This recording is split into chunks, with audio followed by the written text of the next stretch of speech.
The Skeleton by Scott Godfrey, read by Bill Oxley. My name is John. I am 34. I am married. I am going mad. I am going to kill my wife. I need you to understand why. I don't know when it started for me. I don't have an exact moment when it began.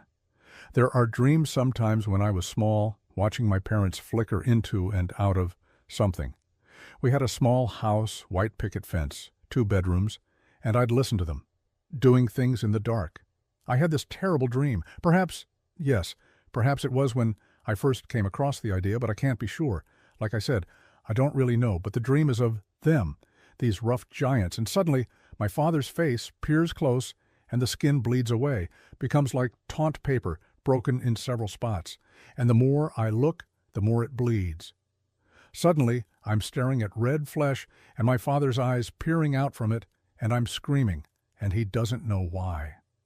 And I turn to my mother, and her face seems broken, a deeper shade of red, as I watch each blood vessel on her face pulse. Sometimes this dream and the other one come together, and I'm standing in their doorway, watching them beneath the sheets as their faces flicker from living bodies to red pulp and back, faster and faster. Sometimes the dreams come together. As I grew older, I began a study of skeletons. I knew each bone in my face, fearful lest I look to a mirror and see just white teeth and hollow eyes staring back. You see, as time passed, the flesh dissolved. First, I'd watch the children I knew melt like ice in the sun, leaving their skins hanging along the ground till only the pulp under the skin remained, and they'd laugh at me as I turned and ran away. But gradually more and more dissolved.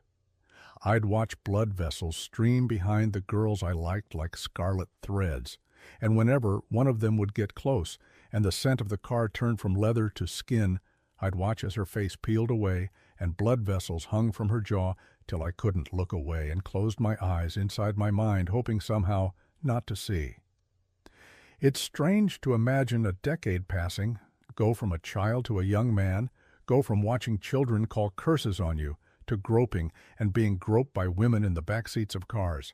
The only consistency in my life was watching the people I knew fall apart. And my parents died. I met my wife eventually, and I steeled myself as she crossed the aisle, bloody and raw, and the nerves I felt everyone assumed came from the normal concerns of a young man. I suppose in a way that was true, if every young man had the same fears I did. How was I ever wed? Looking back, I can't tell or explain. I was charming when I needed to be. In her company, I said perfect things. I knew her love of flowers, where to touch her skin. Spoke of children she wanted, I never wanted to have. So we were wed. I never spoke to anyone of the dreams. I didn't want to be considered a monster after all. But when I was 34, things came to a head, and I finally understood what had been happening to me. I felt the impact before I knew what happened. I was driving home from work, and a car crashed sideways into my own. I gazed at a sky black like human fat and felt my left arm shatter, and noticed casually as the metal warped and burst. I knew I was going to die. I felt the blood ooze out from myself, and then gazed upward at the mirror as a grinning smile of white teeth spoke to me. I heard my own teeth calling to me. I could not be mistaken. I heard a strange whispering sound, and then noticed my skull in reflection. It jerked forward, and I did the same. Gazing down, I noticed, as my legs stiffened, and then my broken arm reached to the door and pushed, as I screamed. My ribs felt them push, each one suddenly flexible as a snake, as my seatbelt was cut. My ribs had pushed through my own skin, severing the seatbelt, and with my broken arm piercing the door open, my legs, acting on their own volition, swaggered outward to the street. And I heard my teeth calling for help, using my own voice as I realized they were also speaking to me. And then I passed out from the pain, but as I heard later, I kept walking until I reached the sidewalk and only then collapsed. Later at the hospital, doctors fixed my arm and ribs. I was suspended in limbo, half mad from the pain, unconscious, but still able to listen as they spoke. My bones knew I could hear them, but I always must have been able to perceive them in a way. I glanced inward to see my skull reflecting upon the situation they were in. Each portion of my skeleton was part of some parliament acting in concert, but I never noticed it. We never notice it. We never notice when our actions seem not our own, for that is them, twisting our muscles, acting as if we chose it when it was always them, there below. In my unconsciousness, I must have imagined what was happening and what they were. As I awoke to see my wife's smiling face, I could only see her bones. Nothing else of her was left. I even heard my skeleton whispering something to her own. So that was when I planned on killing her. I planned it because they pushed me to it, to her. And what did I know about her? She was tall and lovely and attractive, an architect, good with children. Ah, children. That was what they were after with me and her, and nothing else. Half the time I even forgot her name. And now her face had become quite invisible to me. I plotted in secret. A gun or a knife, and my bones would know. But closing my eyes a moment, I reached for rat killer in my garden shed after having placed a cup of flour there. They imagined I was holding flour. I poured it into her cup of coffee, placed it back, opened my eyes, fixing them out upon the flour, and went across the lawn to our home. I crossed the threshold, imagining suddenly this house was the same as when I was a small child.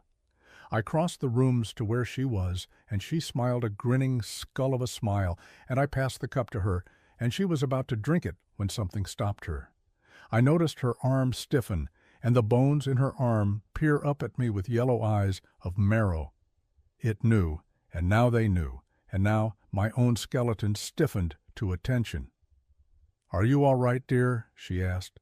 "I'm fine," my teeth said, and I walked outside of the room, my every instinct being to wrap my hands about her throat. And then I heard my skeleton speaking in concert against my soul. The skeleton in my mind innocently said that if I tried such a thing again, I would be gone. And I felt a small flicker of bone press against my brain, and, staring at the mirror just before the threshold leading to the outside, watched as the top of my skull collapsed downward, just enough to prove what they could do. Then I went back to my wife and sat, and they talked with the skeleton she was, and that was all.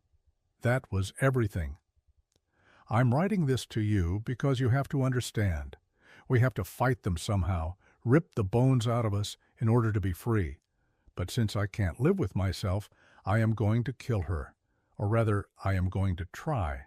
And the moment I do, moment I attempt to put hands around her neck or drop arsenic into her coffee, my skull will collapse upon me like a ruined palace, and I will die, only to have my body live on like a puppet manipulated by them as my teeth whisper to my wife, "I love you."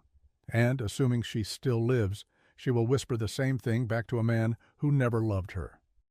And assuming she is dead, assuming she is nothing more than a suspended mannequin like myself, they will be nothing but a pair of skeletons whispering in the dark for no one else to hear but themselves. The end.